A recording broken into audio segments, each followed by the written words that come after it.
a rabid dog on a killing spree like no other. These are 10 reasons to read Stephen King's Cujo. In my opinion, the biggest reason to read Cujo is because this dog is a cultural icon. Everybody knows the name Cujo and associates it with a Saint Bernard, or at the very least, a big dog. People in the 90s and the 80s, they were talking about this dog like no other. All right? When I went to the thrift store, picked up this book, there was an old lady, 7 years old probably, and she's like, oh, Cujo, I remember reading that book. I remember watching the movie. Dude, everyone knew this book.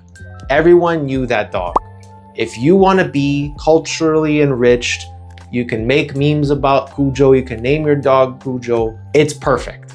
If you want to go into the brain of a cocaine addict, Stephen King, then this is a very safe medium to do so.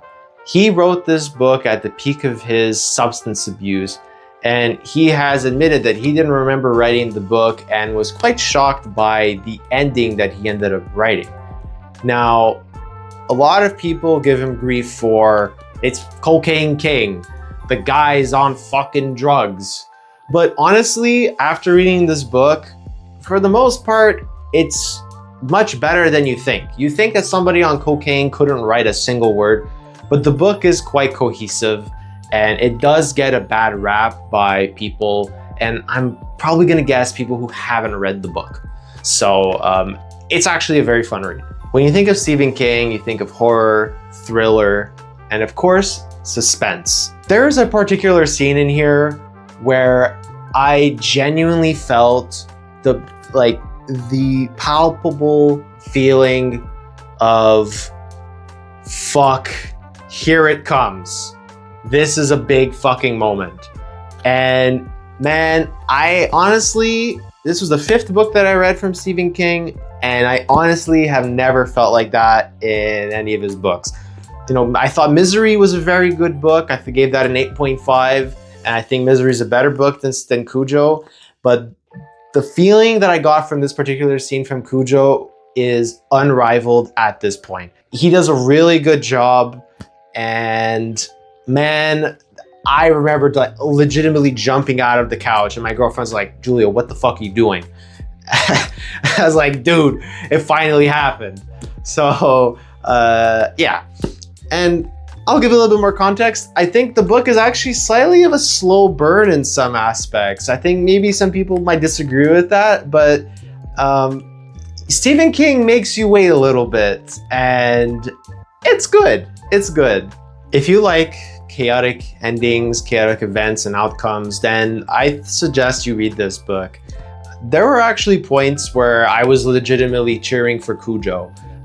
That might be because Stephen King wrote some of the main characters as almost unlikable, and you actually wanted Cujo to just kill him. So if you want to root for the dog in this book, which I did for pretty much the majority of the book, you got to read it. It's honestly a really fun book.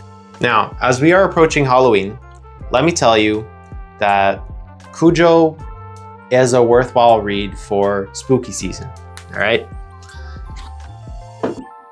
If you're a werewolf lover, all right, I know this might be far-fetched to the people who are really into werewolf stories. I've never particularly read any, but if you're into that sort of stuff, then this is good, all right? I know it's about a rabid dog and it's not a werewolf, but I think you'll enjoy it for spooky season. This might be one of the more lamer reasons to read the book, but you know, again, we're close to Halloween. You want to read something. It's not Halloween related at all in terms of like when it's set, but dude, it's worth it, I think.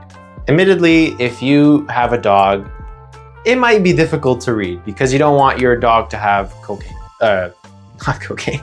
Yeah, you don't want your dog to have cocaine. You don't want your dog to have rabies. But I feel as though you would have a much fonder appreciation of your furry animal after reading this book, because there are some scenes in here you're just like, man, I'm glad my dog is very nice and isn't, you know, a killing machine. Building on that, one of the most unique traits of Cujo is that you actually get a point of view from the dog itself. It's actually really fun, and it's not like just him barking and shit. Like, he's actually like talking in English to himself, so you can get a better understanding of what he's thinking. So maybe that's why people call it Cocaine King. But honestly, I thought it was a really, really fun way to add depth to the story, and I truly believe it adds an important meaning and layer to the whole vibe of the book.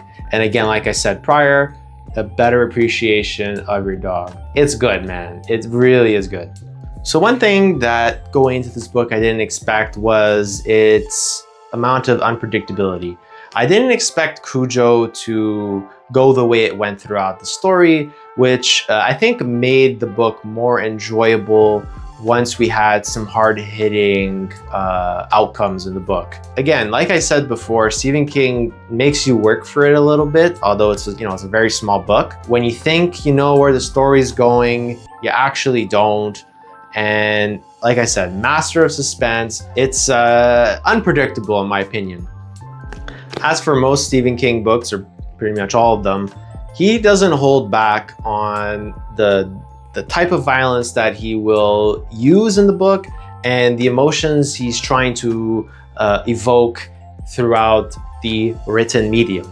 He does an excellent job, I think, with the ending. And man, dude, you read the ending and you're just like, fuck, dude. Like, that is something. Like, it's brutal, man.